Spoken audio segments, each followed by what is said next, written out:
저놈은 내 남편이 아니다. 옛날 어느 마을의 커다란 기와집에 아들 하나를 둔 김서방 부부가 살고 있었다. 부부의 나이는 40이 넘었고 하나뿐인 아들 종수는 이제 15이 되었다. 종수는 7대 독자였다. 자식 잘 되기를 바라지 않는 부모가 어디 있겠는가? 이 부부 또한 7대 독자 외동아들을 참 귀하게 키웠고 이제 장가들일 걱정을 하고 있었다. 그리고 때마침 적당한 곳에서 혼담이 들어와 혼인을 시켰다. 지금이야 시대가 바뀌어 시어머니가 며느리 시집살이를 한다는 말도 있지만 옛날엔 대부분의 며느리가 시집살이를 하며 하나부터 10까지 그저 시부모가 시키는 대로 따를 수밖에 없었다. 엄연히 결혼한 부부 사이인데 종수는 김서방이 데리고 자고 며느리는 김서방 아내가 데리고 자는 것이었다. 왜 그랬는고 하니 이 김서방 부부의 생각에는 후사도 중요하지만 장가든 아들이 자기 부인에게만 정을 쏟다 보면 공부할 시간도 없게 되고 그렇게 되면 과거 급제도 요원해지니 한 달에 2번씩 매월 초하루와 보름에만 아들 부부를 합방하게 해주고 그 이후의 날에는 따로 자게 했다. 후사와 과거 급제라는 2마리 토끼를 동시에 잡으려 했던 것이다. 그렇게 이 젊은 부부를 따로 재우며 한 서너 해가 훌쩍 흘러갔다. 하지만 아직도 종수 부부는 후사를 보지 못하고 있었다. 어느 날 밤이었다. 그날따라 종수의 부인은 느닷없이 남편이 보고 싶어졌다.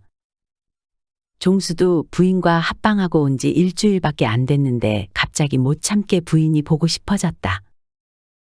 그러나 아내에게 가려니 지키는 사람이 많아서 갈 수가 없었다. 그래서 그날 저녁은 그냥 보내고 다음 날 밤에는 어떻게 해서든 부인에게 가려고 했는데 결국 들켜버렸다. 종수는 김서방 내외에게 단단히 혼이 났다. 그 일이 있은 후 김서방 부부가 생각하니 아들 내외를 한 집에 두었다가는 아들 종수의 마음 잡기가 쉽지 않을 것만 같았다. 그래서 김서방 부부는 자식의 장래를 생각해서 종수를 40리 멀리에 있는 어느 암자로 보내버렸다. 김서방 부부는 매월 초하루와 보름이 되면 암자로 말을 보내 종수를 데려와 며느리와 합방하도록 해주었다. 좀 야박하다고도 생각됐지만 자식의 장래를 위하는 일이라고 굳게 믿고 있었다. 그러나 아들 내외는 서로의 거리가 멀어진 만큼 김서방 부부에 대한 반감이 더 커졌다. 비가 부슬부슬 내리던 어느 날이었다. 암자에서 공부 중이던 종수는 느닷없이 자기 부인이 보고 싶어 견딜 수가 없었다. 종수는 스님에게 변소에 간다 말하고 그 길로 절을 빠져나왔다. 종수는 부인을 보고 싶은 마음에 비 오는 40리를 꼬박 걷고 뛰어 그날 느지막한 저녁에 집 앞에 당도할 수 있었다. 몰래 온 것이니 대문으로 들어갈 수도 없고 해서 부인의 방 쪽 담을 넘으려고 담 너머로 집안을 살펴보았다. 그런데 아니 이럴 수가? 자기 부인의 방 앞을 보니 부인 신발만 있는 게 아니라 웬 남자 신발이 나란히 있는 것이었다. 그 순간 종수는 이성을 상실하고 말았다. 자신이 절에서 공부하고 있는 동안 부인은 외간 남자와 정을 통했다는 생각을 하니 부인이 보고 싶었던 만큼 분노는 걷잡을 수 없이 더욱 커져갔다. 종수는 그대로 담을 넘어가 부엌에서 칼을 찾아들고 부인의 방으로 향했다. 부인의 방문을 조심스럽게 열려다가 신발을 살펴보니 남자의 신발은 낯익은 것이었고 그것은 자기 아버지의 신발이었다. 그 순간 종수는 질투심에 눈이 멀어 옹졸하고 그릇된 생각을 하고 말았다. 아버지가 자식을 더 낳고 싶었구나. 그래서 나를 절로 내쫓은 것이구나. 그렇게 오해하여 깊은 시리에 빠진 종수는 부모고 아내고 공부고 모든 것을 버리고 정처 없이 떠나버렸다. 사실 그 신발은 무엇인고 하니 아들이 집에 있지 않아 며느리가 혼자 밤에 있으니 혹시나 누가 보쌈이나 겁탈하러 오는 걸 막기 위해 며느리의 신과 자기의 신을 나란히 놓아둔 것이었다.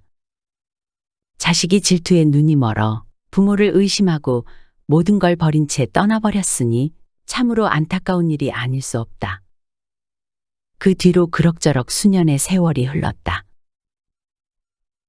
종수의 처는 혼인 후 시부모의 압박 속에서 한 달에 2번 남편 얼굴을 보며 4, 5년을 살고, 남편 없이 시댁에서 남편 소식만을 기다리며 또 5년, 6년을 사니 근 10년을 자식도 없는 마치 청산과부와 같은 생활을 하며 살았다. 한편 집을 떠난 종수는 어느 깊은 산중으로 가 스님이 되었다. 그는 이제 매일 불공을 올리며 연부를 외는 것 이외에는 하는 일이 없었다. 그저 이것으로 여생을 보내기로 마음먹었고 속세에 대한 미련은 모두 버렸다. 그러나 종수 자신은 마음의 평화를 얻었을지 몰라도 아무 소식도 없이 잠적한 아들을 기다리는 부모의 마음은 어떻겠는가? 근심 걱정이 떠날 날이 없었다. 한편 김서방의 먼 친척 중에는 마음 씀씀이가 그리 바르지 못한 국서방이란 건달이 있었다.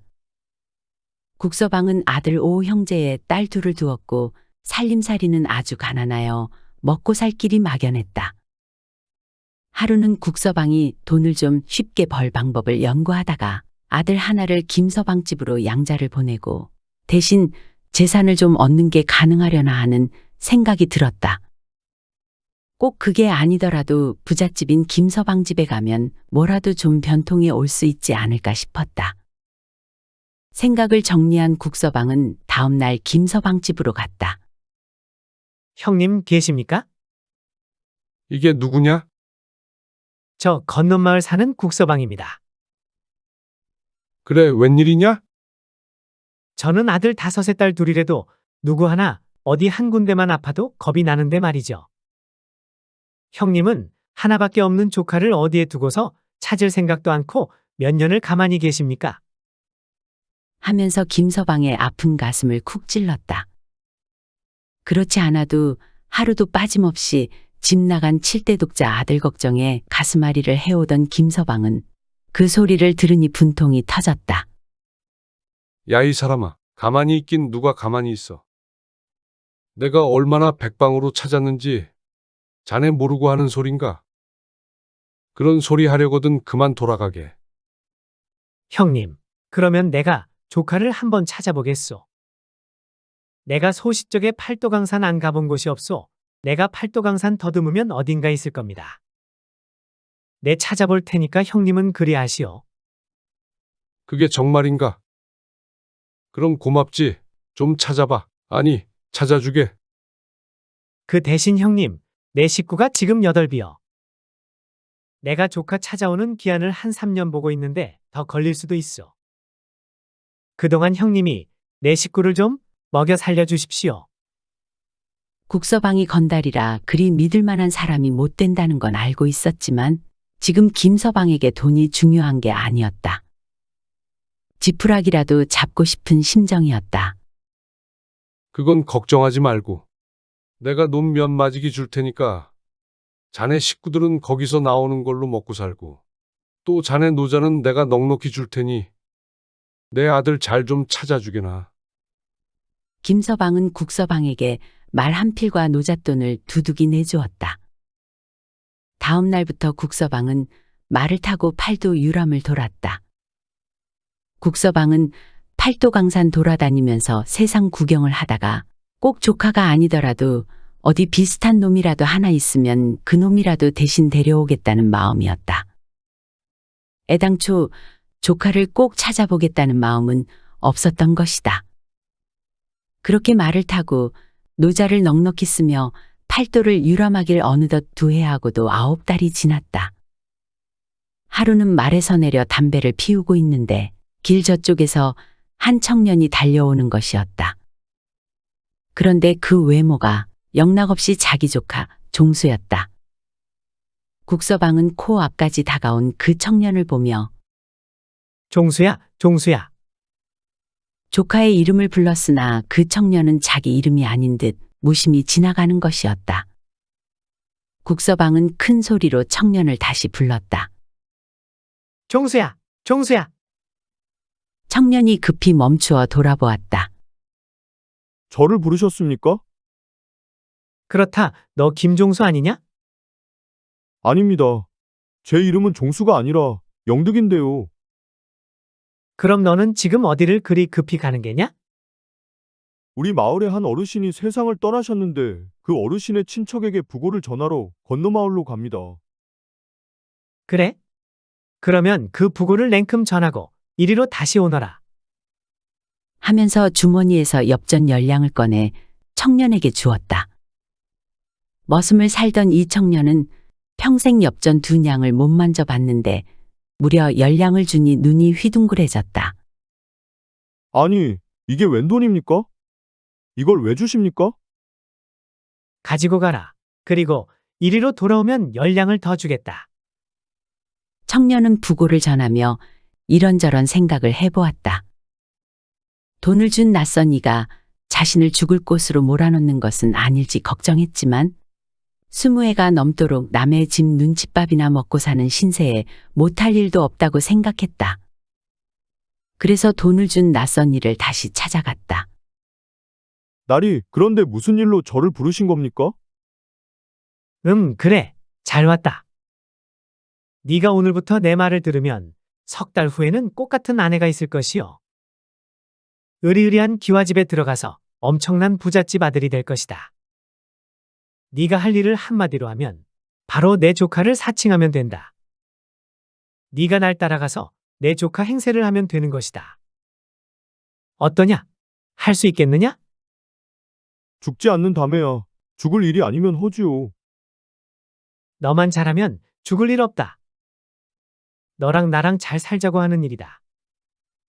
그날부터 국서방은 청년에게 조카의 행세를 어떻게 해야 하는지 상세히 알려주었다. 집의 구조, 식구들, 일가친척, 조상묘의 위치, 심지어 동네 사람까지 그림으로 그려가며 최대한 상세히 알려주었다. 청년은 생각보다 영민하여 석 달 만에 필요한 것을 모두 완벽히 외울 수 있게 되었다. 국서방은 청년을 데리고 김서방의 집으로 갔다.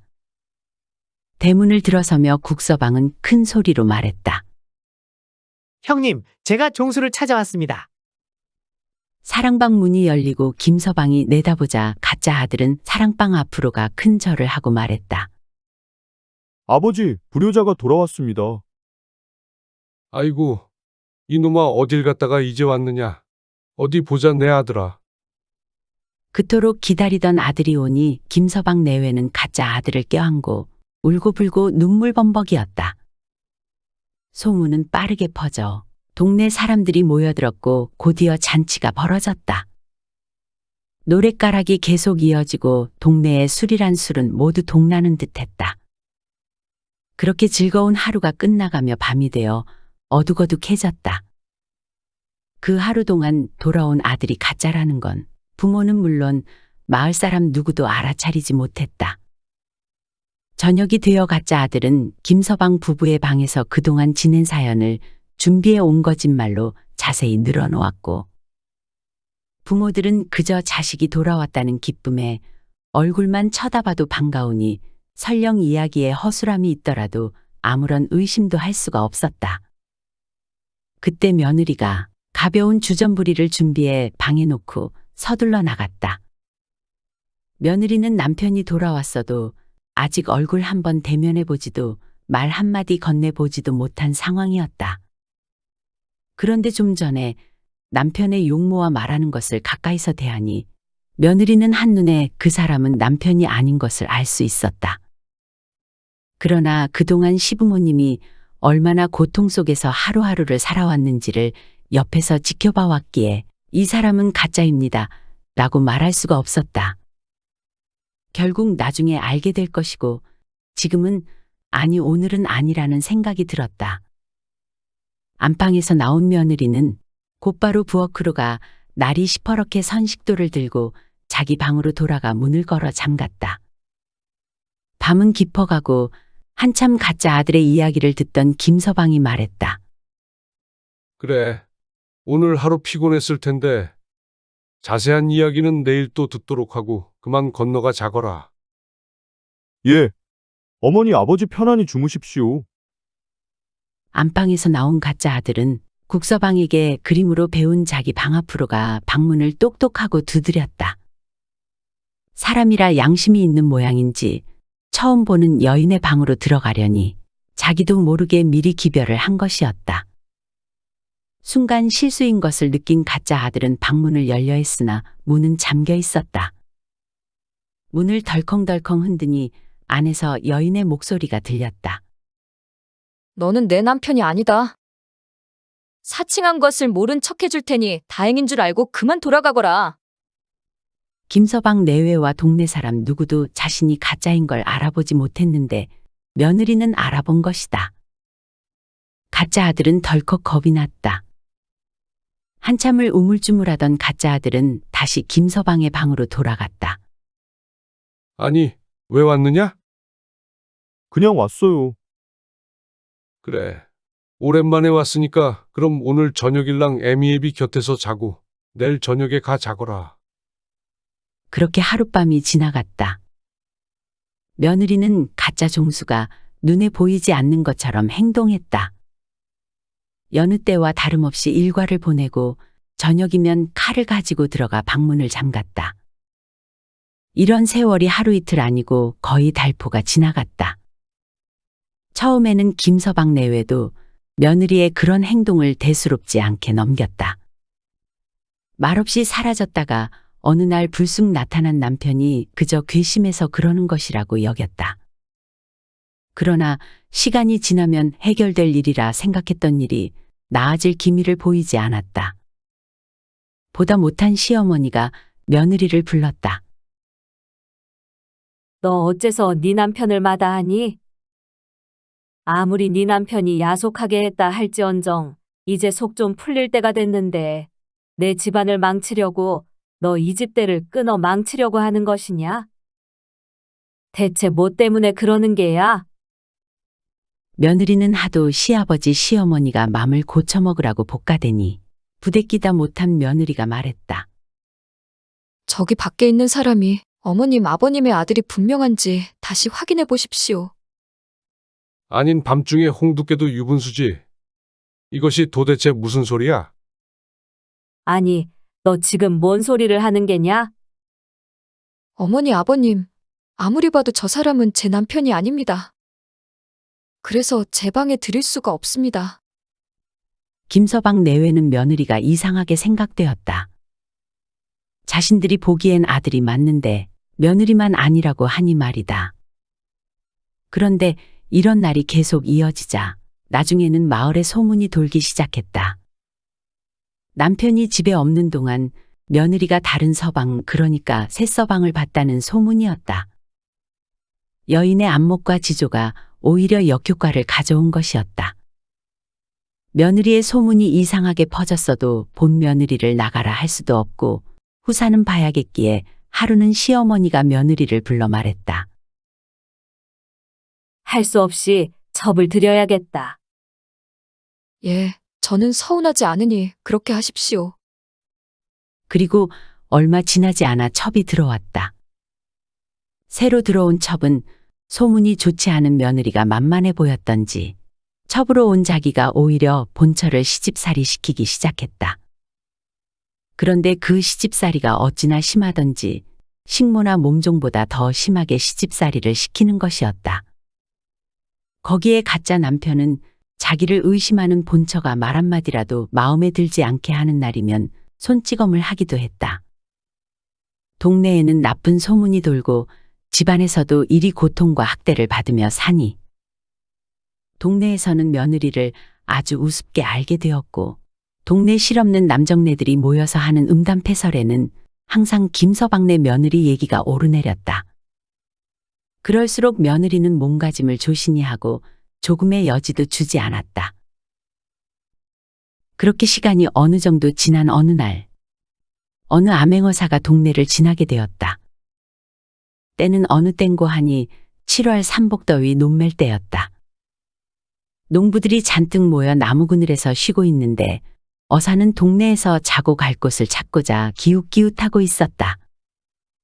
그러다 어사가 농부들에게 말을 걸었다. 지나가는 과객인데 좀 목이 마르니 술 좀 한 잔 얻어먹읍시다. 그러시오. 거기 앉으시오. 어사는 그늘에 앉아 목을 축이며 농부들이 하는 이야기에 귀를 기울였다. 아, 그년. 야, 나 어쩐 여기 갔더니만 말도 마라. 손도 못 만져보게 하더라. 얼굴만 겨우 봤네. 임마, 넌 매사에 그렇게 요령이 없어서 문제야. 너같이 생긴 놈이 갑자기 나타나서 연애부터 거는데 누가 받아주냐? 농부들이 쉬면서 김서방 집 며느리 이야기를 하고 있었다. 듣고 있던 어사가 조심히 끼어들었다. 이 마을에 무슨 재미난 얘기가 있어? 얘 별일 아니니 과객님은 관심 두지 마시오. 아, 무슨 얘기가 그리 푸짐한지 나도 좀 알려주시오. 그때 다른 농부가 동네에 소문난 며느리 이야기를 어사에게 들려주었다. 남편이 행방불명된 사이에 새서방을 들여 돌아온 남편을 방에 들이지 않는다는 내용이었다. 다른 농부가 말했다. 이보게, 거 다른 사람 이야기를 그렇게 함부로 하는 거 아니네? 그 며느리에게도 뭔가 사정이 있는지 어떻게 아는가? 동네에 아무리 소문이 나쁘게 났을지언정 몇몇 사람들은 또 며느리를 측은하게 생각하는 모양이었다. 어사가 물었다. 그럼 그 집이 어디에 있습니까? 저기 저 보이는 저 기와집이요. 해가 너울너울 넘어갈 무렵에 어사는 그 집을 찾아갔다. 주인장 계십니까? 조금 있으니 웬 젊은 여자가 행주치마를 두르고서 나오는데 참 아름다운 여인이었다. 누구십니까? 지나가는 과객인데 하룻밤 자고 갈 수 있을까 해서 왔습니다. 잠깐 기다리십시오. 며느리는 집 안으로 들어가 김서방에게 고했다. 아버님, 밖에서 한 과객이 저희 집에서 하룻밤 묵고자 합니다. 이야기를 들은 김서방은 고함을 꽥 지르고 큰 소리로 호통치며 방에서 나왔다. 건방진 것. 누가 너보고 그런 거 주문 맡으라고 하더냐? 그러면서 문 앞에 온 손님을 그냥 둘 수는 없으니 김서방이 나가보았다.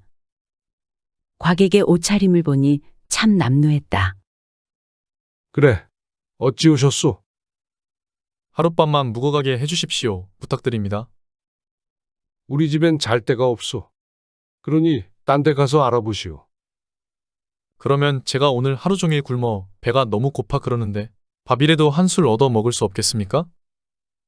어사는 몇 년 만에 돌아왔다는 그 집의 아들을 한번 보고 싶었다. 그래서 안 된다는데도 계속 사정했다. 김서방은 할 수 없이 밥 한 상 차려주라고 부엌에 말하고는 방 안으로 들어가 버렸다. 잠시 뒤 또 다른 젊은 여자가 상을 들고 나오는데 새로 들인 첩인 모양이었다. 그런데 야박하게도 조그마한 동그란 상에 김치보식이 밥 조금을 담아 가져다 주었다. 어사는 대문간에 앉아 상을 받아 먹는데 얼른 먹을 수 있는 밥인데도 찬찬히 시간을 끌며 먹었다. 얼마 안 있으니 청년 하나가 들어오는데 그 집 아들인 모양이었다. 밥을 먹던 어사가 고개를 들어보니 아니 이게 누군가. 자기와 절친한 친구의 얼굴인 것이었다. 자기도 모르게 아, 이 사람아. 하고 말을 하려는데 청년이 본체 만체하는 것이었다. 어사는 순간 이상한 느낌이 들어 인사를 멈추었다. 어사는 속으로 생각했다. 저하고 나하고 절에서 3년을 함께 공부했는데 나를 몰라보다니 이럴 수가. 그러는 사이에 청년이 다시 옆을 지나가면서 어사를 보고 말했다. 이거 뭔데? 남의 집 문 앞에서 밥을 여태 먹고 있어? 그때 어사는 청년을 쳐다보며 속으로 생각했다. 아니로구나. 이 사람 아니로구나. 저녁을 먹은 어사는 그날 밤 내내 생각했지만 분명 자기가 아는 그 친구 얼굴이 분명했다. 같은 얼굴의 가짜인 사람이 아들 행세를 하고 있는 것이다. 그렇다면 진짜를 찾아야 억울하게 고생하는 여인을 구하고 이 집안이 파탄 나는 것을 막을 수 있을 텐데 진짜를 찾을 길이 막막했다. 어사는 생각 끝에 팔도강산 사찰을 뒤져야겠다고 마음먹었다. 그로부터 1년이라는 세월이 흘렀다. 어사는 드디어 그렇게 찾던 친구를 찾을 수 있었다. 어느 깊은 산중의 암자에서 수수이삭을 다듬고 있는 친구에게 다가가자 어사의 얼굴을 보고는 벌떡 일어나면서 아이고, 이게 웬일이냐? 하고 반갑게 맞이하였다. 자네를 찾으려고 내가 수년 동안 애쓰고 돌아다녔는데 여기서 만나게 될 줄 몰랐네. 정말 하늘이 도왔네. 잠시 서로의 안부를 물은 뒤 어사가 말했다. 자네 집 말이네. 나 집 없네. 그런 소리 말게. 내가 자네 집을 다녀왔네. 어사는 가짜 아들이 돌아와서 어머니 아버지를 속이고 부인이 고통받고 있다는 자기가 보고 듣고 온 이야기를 모두 해주었다. 그래도 돌아갈 수 없네. 아니, 왜? 왜 그런가? 친구는 부인의 방 앞에 아버지의 신발이 있는 것을 보고 집을 뛰쳐나온 이야기를 해주었다. 어사가 말했다. 내가 짧은 시간이나마 자네 부인을 본 바로 또 마을의 소문을 종합한 바로는 자네 부인은 절개 있는 여인일세. 절대 자네 생각과 같은 일은 벌어지지 않았을 것이네. 자네 아버지가 혼자 있는 며느리를 지키기 위해서 신발을 가져다 두었을 수도 있지 않은가? 이보게, 종수. 확실치 않은 일로 자네 자신과 자네 부인을 어려움 속에 두지 말고 나와 함께 사실을 따지러 가보세. 그리하여 어사는 종수에게 삿갓과 입마개를 씌워 얼굴을 가리고 함께 종수의 고향으로 돌아왔다. 어사는 마을에 방을 붙이고 소문을 퍼뜨렸다. 5월 모일에 동원해서 며느리에 대해 재판을 열 예정이니 당사자들과 마을 사람들은 빠짐없이 모두 참석하라는 내용이었다. 재판 당일이 되었다. 동원 마당에는 마을 사람들이 한 사람도 빠지지 않고 모였고 그 한가운데에 며느리를 무릎 꿇려놓고는 술상을 크게 뺑 둘러놓았다. 어사가 며느리를 신문했다. 분명 돌아온 사람이 네 남편이 아니라 말할 수 있느냐? 분명히 아니옵니다. 그럼 이 많은 사람 앞에서도 네가 새서방을 들이지 않았다고 말할 수 있느냐? 절대 드리지 않았습니다. 그럼 여기 모인 모든 사람에게 술을 가득 한 잔씩 따르거라. 만약 이 중에 내 새서방이 있다면 너는 긴장을 할 수밖에 없다.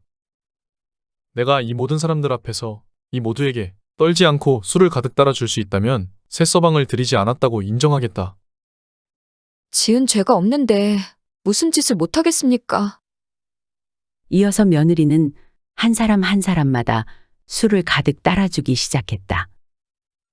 중간쯤 왔을 때 며느리가 어느 삿갓 쓴 남자 앞에 다다라 술잔을 내밀었다. 술잔을 받는 남자의 손이 미미하게 떨리고 있었다. 며느리가 술을 따르는데 술잔을 든 남자의 손이 더욱 떨려 술을 흘리지 않고 가득 따를 수가 없었다. 며느리가 이상하게 생각되어 고개를 들어 남자의 얼굴을 보니 비록 삿갓을 썼고 또 입마개로 얼굴을 가렸지만 남편이 왔음을 알 수 있었다. 술주전자를 쥔 손을 벌벌 떨다가 주전자를 탁 놓고서 그 자리에 주저앉았다. 종수는 부인의 손을 붙잡고 일으켜 세우며 부인, 미안하오. 그동안 고생 많았다고 들었소.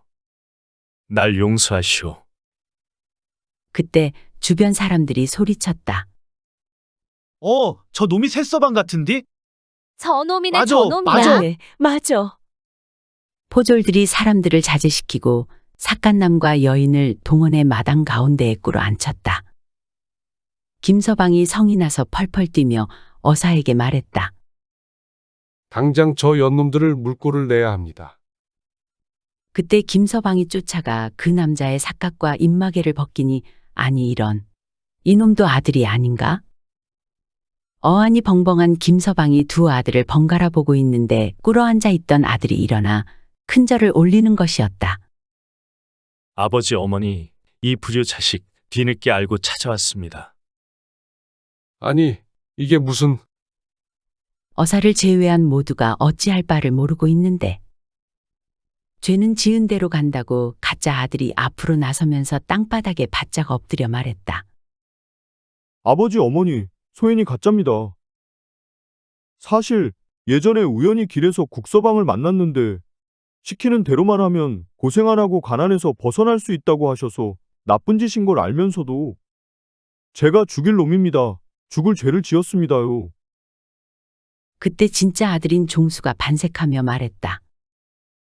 네가 아니었더라면은 우리 어머니 아버지는 나를 기다리다 상심이 커져서 해저녁에 돌아가셨을 것이다.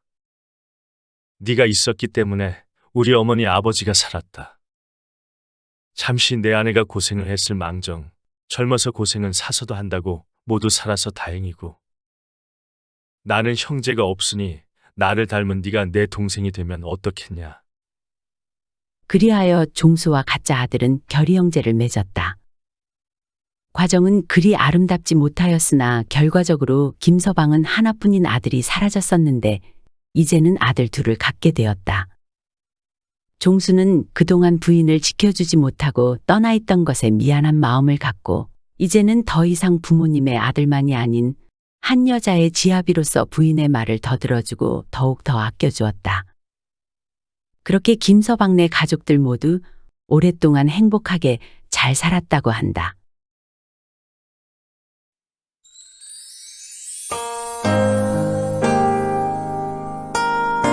시청해주셔서 감사드립니다. 지금까지 사랑방 이야기였습니다.